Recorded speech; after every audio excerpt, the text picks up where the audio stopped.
Here are 5 ways that my life has changed since I moved from the US to Italy. Number one, I've developed a lot more patience than I used to have. In the US, we have this culture of wanting everything fast and now, and always looking towards the next thing, always being productive, just being busy all the time. I think a large part of the culture here and what people think of as the slow life, the sweet life, is just slowing down and appreciating the moment and appreciating your friends and family, because the best things in life can take a long time and they're worth waiting for. We all get frustrated with slow things like the government and how slow the bureaucracy can move. Sometimes the only way to deal with it is to just be patient, let things get done when they get done. I think it's interesting how fast food was pretty much invented in the US. Pretty sure the drive through was invented in the US, and food is more thought of as fuel and something you need to hurry through as quickly as possible so you can get back to work. And here it's really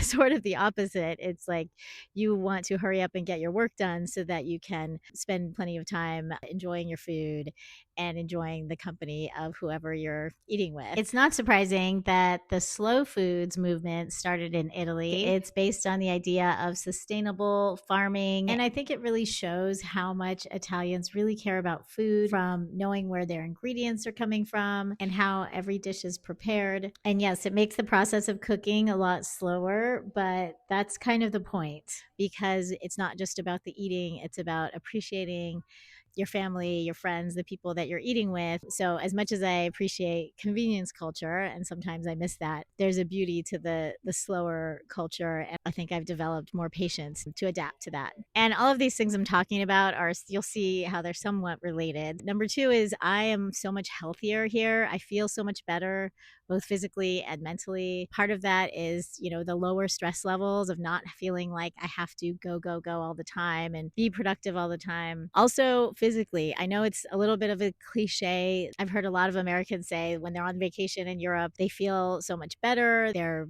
constant chronic pain has gone away and their stomach problems go away. And it sounds really dramatic, but that really did happen to me. I developed a lot of illnesses throughout my life. I was kind of a sickly child. I had a chronic illness that was persistent and pretty much made me feel terrible through my 20s and most of my 30s. It was something I couldn't figure out. I was just constantly sick, and I kind of resigned myself to just, Well, this is my life now. I'm just going to always be sick. And I did start to change that in the US when I changed my way of eating and getting more sleep and working less stressful jobs. And so that did help. But when I moved here, I feel like I've had so many less symptoms and flare ups, and it's definitely a noticeable change. And part of it is just being here and having less stress in my life, walking everywhere. I was already physically active in the US also, so it wasn't necessarily a huge change in my activity level. And my eating habits are not that much different than they were in the US. But I think it's well known that the European Union and Italy specifically have really strict standards for the way that food is grown and processed. I think that makes a huge difference too. I don't want to say there's something magical about Italy, but since being here, my health has improved a million times. And the third way that my life has changed for the better after moving from the US to Italy is I'm much more social here. Part of the reason why I think it's easier to be social here is just logistically. I come from the Southern California culture that is centered around cars. There's a lot of traffic that we're always dealing with, and the fact that people are working a lot. Here in Turin, I don't live super close to a lot of my friends, but it's easy enough to catch a tram or a metro and be anywhere in the city pretty quickly. It's much more common here to make spontaneous plans to meet up, and everyone actually follows through. It's also just easier to schedule things because people aren't working constantly. Personally, I used to work 3 different jobs, and I was always driving from one job to the next. So that just took a lot of time out of my day. It was a lot harder to develop friendships as an adult in the US than it is here. And especially as an introvert, because I'm in a new place and I didn't know anyone, I had to force myself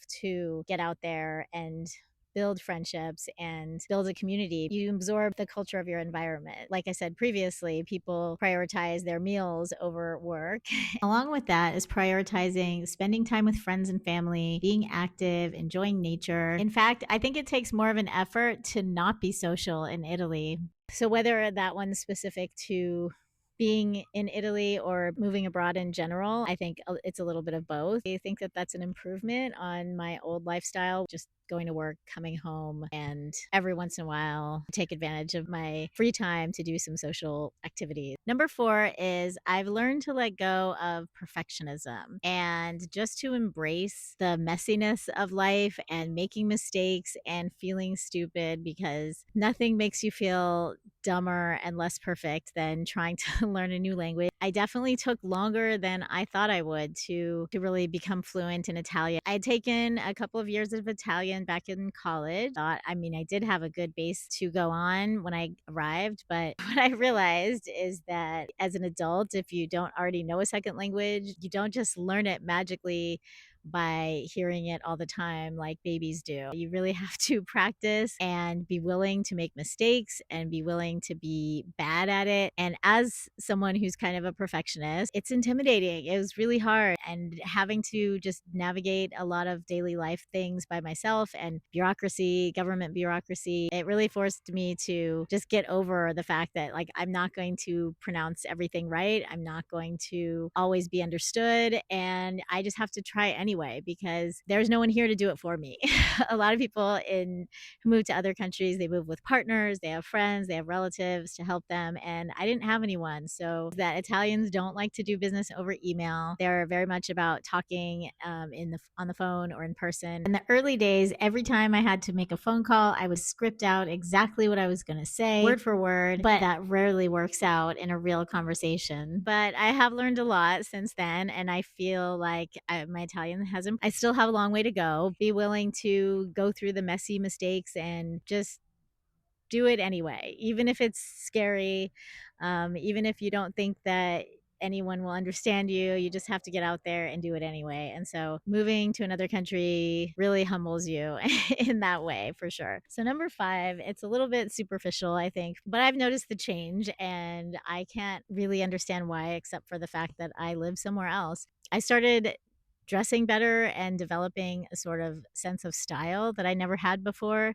And surprisingly, I also spend way less on clothes now. And I think that is a correlation, mostly because of where I am. For some reason in my mind, I always equated being fashionable and looking good with spending a lot of money on clothes. I think that's because you think of the brands, and the well made clothes are really expensive. And since I was an adult and started buying my own clothes, I was more functional over style. I actually felt lucky that I got to wear a uniform to work every day. So I didn't have to think about what I wore to my work. And the rest of the time that I wasn't at work, I just dressed mostly for comfort, and my clothes were just not exciting. They were not interesting. I never really had any clothes that I loved and that I felt like really flattered me and made me look good. I just didn't think about that stuff. I don't know why. I just didn't. And I did look for kind of things that fit my budget, and thinking if I got a lot of cheaper things, then I could vary my wardrobe, but not realizing that I had to keep buying things because everything wore out very quickly. I never really thought about buying stuff to last. I just assumed all clothes kind of wore out unless they were super expensive.